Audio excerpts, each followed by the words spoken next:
Assalamualaikum. Salam literasi. Butuh Buku edisi Ramadan 1447 Hijriah bertepatan dengan tahun Masehi 2026.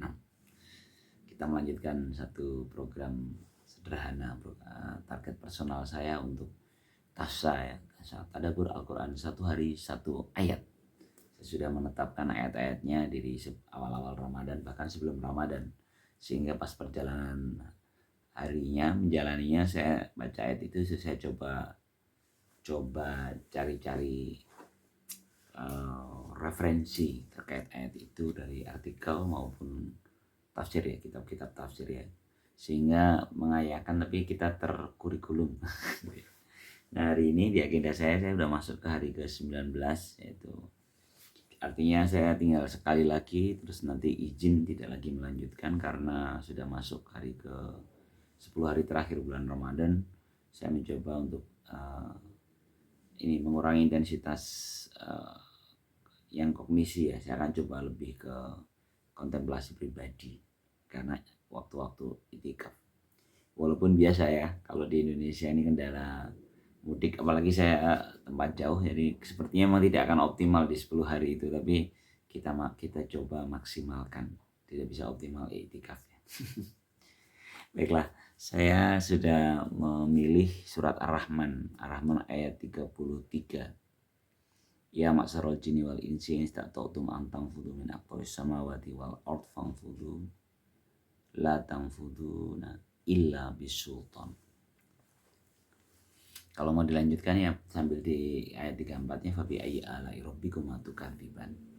Yang artinya wahai ma'syarul jin dan manusia. Jadi wahai jamaah jin dan manusia, wahai segenap jin dan manusia. Jadi ayat ini itu ditujukan untuk dua makhluk Allah, yaitu jin dan manusia. Mereka semua sama-sama punya leveling baik dan buruk gitu. Namun jin ini jannah itu tertutup ya, dia di dunia yang berbeda dimensinya dengan kita manusia. Namun mereka memiliki konteks yang sama dalam baik dan buruk ya. Ini istata'tum an tanfudhu min aqtaris samawati wal ard. Kamu sebenarnya ya, jika kamu sanggup menembus sebagian dari langit dan bumi, maka lakukanlah, maka lintasilah, maka tembuslah. Namun sungguhnya kamu tidak akan bisa menembusnya kecuali dengan kekuatan. Terus kalau dilanjutin fa bi ayyi ala'i rabbikuma tukadziban, ya maka dengan alasan apa lagi sih kamu mendustakan ayat-ayatnya gitu. Oke, saya coba mulainya biasanya kalau kita nyari di tafsir.web ini yang muncul pertama itu Al-Muyassar ya. Al-Muyassarnya Kementerian Agama Saudi Arabia. Di Al-Muyassar ini ada tambahan penjelasan, yaitu walaupun kita mampu melakukannya gitu, tapi manusia dan jin ini tidak memiliki kuasa atas madarat dan manfaatnya. Saya menarik juga nih kajian tahun ini. Jadi sultan itu, oke pelan-pelan nih, sorry, saya lompat ya. Jin dan manusia ya tidak akan bisa jika kamu bisa menembus, melintasi sebagian dari langit dan samawati wal ard, langit dan bumi, maka lintasilah. Tentu ini bisa kita bayangkan, melintasi itu berarti kita bisa berterbangan di langit ya, atau menembus bumi gitu ya. Tapi kamu bisa melakukannya hanya dengan teknologi sultan ini. Kalau saya baca di sini sih bukan di Al-Muyassar ya, kayaknya di Madinah Al-Munawwarah ya. Ada yang menyebutkan bahwa yang disebut as-sultan adalah teknologi sultan, di sebuah kekuatan. Cuman di Al-Muyassar tadi nyinggung, menambahkan bahwa tapi kita tidak punya kuasa atas madarat dan manfaatnya. Saya pikir ini jadi iya juga ya gitu. Karena dilematis antara kita dengan teknologi kan seperti itu ya. Jadi ketika kita menemukan satu teknologi ya, misalnya ya tadi kayak luar angkasa terus, atau mungkin robot, atau mungkin kita pasti ada problem etiknya. Problem etiknya adalah ketika kita mulai dari sudut pandang madarat dan manfaatnya gitu. Bahkan kemarin ada percakapan dengan teman, kata kami membahas tentang hadis akhir zaman, jangan-jangan Dajjal itu handphone gitu. Jangan-jangan Dajjal itu handphone bermata satu, kan ada kamera depannya satu. Karena dia membuat kita lalai, anak-anak kita tercerabut dari institusi keluarganya, kan banyak ya kasusnya seperti itu. Jangan-jangan handphone ini Dajjal gitu. Jangan-jangan Dajjal. Ya kita sih semua tidak memberikan judgment ya benar apa salahnya ya, tapi waktu itu kita sharing kalau benar gitu,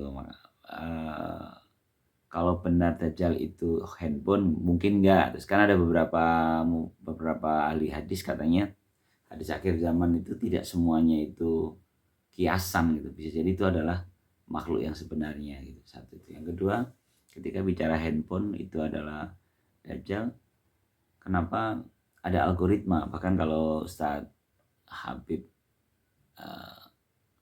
Ja'far ya, Habib Ja'far itu pernah kan di dalam sebuah talkshow-nya bersama Gita Wirjawan, dia dengan judulnya jihad algoritmatik gitu. Jadi para pendai itu sudah saatnya jihad dalam algoritma, dalam mengisi algoritma di gawai kita, di handphone kita, sehingga anak-anak kita atau siapapun yang masuk ke ruang informasi itu dia akan lebih sering bertemu dengan kita gitu, bukan bertemu dengan kemaksiatan, kata Ustadz Habib ya Ja'far ya.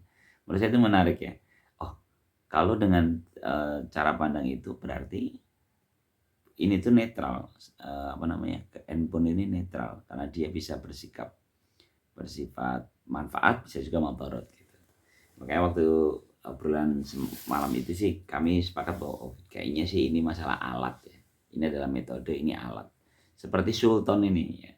Makanya ini pentingnya membaca tafsir ya, setelah kita mentadaburi membaca ayat terus kita ini maksudnya apa. Kalau kita baca tafsir kita nemu beberapa poin-poin yang ternyata para ulama terdahulu itu menambahkan informasi itu, bahwa atas manfaat dan madarat ternyata kita tidak bisa kuasa. Jadi sebenarnya teknologi secanggih apapun pasti kita punya masalah etik gitu, dan itu harus kembali disandarkan kepada pesan-pesan langit gitu.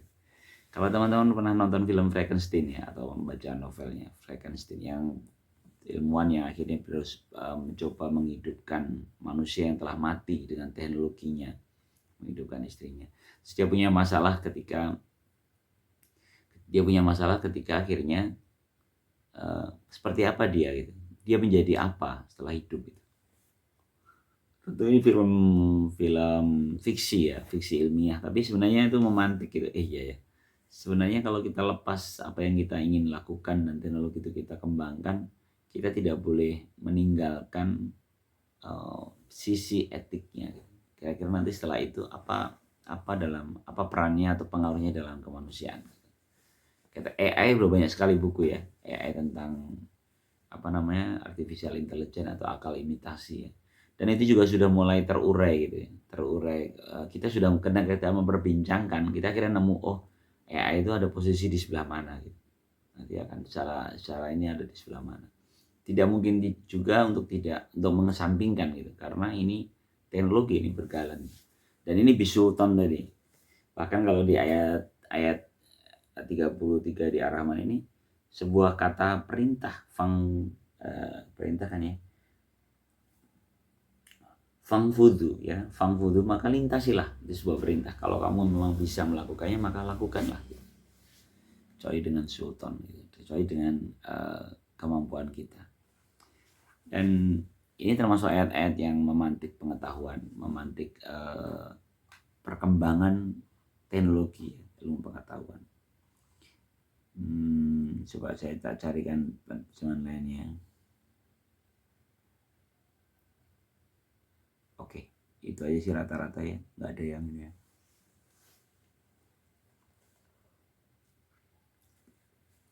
Dan ini adalah jin dan manusia. Maka ketika kita ini juga jadi kata jin dan manusia ini juga menarik ya. Artinya kan banyak cerita-cerita tentang ada percakapan atau berinteraksinya kita dengan jin gitu, seperti apa gitu. Ya sebenarnya posisi jin dan kita ini ada serupa, hanya beda alam gitu. Mereka juga tentu ada teknologi jin gitu kan, dan bisa jadi mungkin dia lebih kuat karena usia mereka lebih panjang. Ada beberapa referensi begitu ya. Jin itu usianya lebih panjang. Tapi ya bagaimanapun juga kita adalah khalifah di muka bumi ini. Kita lah sebenarnya yang bertanggung jawab. Oke, itu saja sih mungkin ya. Oh, Ar-Rahman ini adalah surat dengan rima yang indah. Ya, rima yang indah ada fabi ayyi ala'i rabbikuma tukadziban, sebuah peringkat tanya di setiap ujung beberapa penggalan-penggalan ayat itu selalu ada ayat sisipan yaitu fabi ayyi ala'i rabbikuma tukadziban. Lalu maka nikmat Tuhan yang mana lagi yang kau dustakan. Jadi termasuk ayat yang tadi kita baca, wahai jin dan manusia, jika engkau sanggup melintasi itu sebagian langit dan bumi, maka lintasilah. Itu terus ditutup dengan maka dengan atas nikmat Tuhan yang mana lagi sih yang akan kau dustakan. Jadi ini sebuah ayat pengingat untuk menekuk diri bahwa dengan kondisi ada, dengan kenikmatan yang ada ini, dengan fasilitas ya, fitur-fitur tubuh kita yang memiliki kemampuan melakukan kreasi dan mengaplikasikan karya kita, teknologi kita ke dalam kehidupan sehari-hari, maka nikmat Tuhan mana lagi sih yang akan kau yang pantas kau dustakan gitu. Seharusnya nggak ada lagi ya. Kayak kita isinya hanya bersyukur dan bersyukur. Ya semoga ini ya, Ramadan ini juga saya termasuk yang banyak mengalami letupan-letupan karena ngelihat banyak kejadian di bulan Ramadan ini, termasuk perang yang terjadi di Timur Tengah. Dan kalau saya bagi seorang putu ada hal yang menarik dari perang itu adalah kemajuan teknologi kita gitu. Oh, perang ini sekarang udah kayak hanya saling menembakkan senjata ke langit gitu. Yang satu mengirimkan rudal balistiknya, lalu yang di bawah dia menyelamatkan dengan melemparkan perlindungan ya, tembakan perlindungan untuk menembak rudal sebelum dia nyampe ke kita. Itu kan kayak ya itu kecanggihan teknologi. Dan bagaimana dengan perjalanan kita keluar angkasa? Nah, ini ayat yang termasuk yang sering saya termasuk dulu di pesantren mendapatkan penjelasan Ustadz tentang ayat ini untuk menceritakan pentingnya semangat menjelajah luar angkasa. Gitu. Kalau dulu ya, dulu zaman pesantren itu ya. Karena kan saya sempat mikir, oh khalifah di bumi, oh kita ini khalifah di bumi, kita ini penguasa di bumi saja. Jadi nggak usah mikirin semesta gitu ya. Ternyata kan ada ayat ini ya, bahwa ya kalian ada khalifah di fil ard gitu. Tapi jika kau bisa melintasi sebagian langit dan bumi sana, maka lakukanlah. Berarti kan kita memiliki ruang untuk melakukan penjelajahan semesta, penjelajahan ruang angkasa. Dan ini sebenarnya memantik teman anak-anak saya yang mungkin suatu saat nggak sengaja mencet konten ini sebuah pantikan gitu. Jadi sebenarnya PR kalian itu, PR anak-anak generasi berikut ini masih panjang sekali. Berapa yang bisa kita eksplor dari semesta nih di luar angkasa sana, dan berapa yang kita bisa eksplor ke bawah. Kalau ini kan jika kamu sanggup ya menembus penjuru langit dan bumi, berarti kan menembus bumi juga. Dan ternyata menembus bumi pun masih sangat terbatas. Ada beberapa batu-batu lapisan bumi yang sangat keras dan teknologi kita belum sanggup menembusnya gitu. Dan itu sebenarnya tantangan juga untuk dunia pengetahuan bagi para generasi muda. Jadi ke atas jelajah, ke bawah jelajah, baru ke permukaan pun kita eksplor dalam ilmu sosial dan kemasyarakatan. Demikian luasnya ilmu pengetahuan, dan Allah memantiknya dalam firman-firmannya.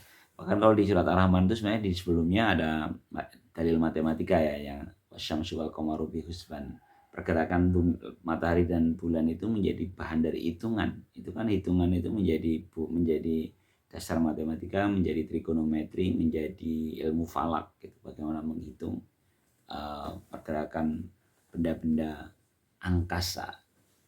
Saya pikir ruang berpikir kita ini harusnya memang dibuka lebar-lebar, karena ini adalah amanah dari Tuhan. Mungkin itu ya, semoga menginspirasi. Salam literasi. Assalamualaikum.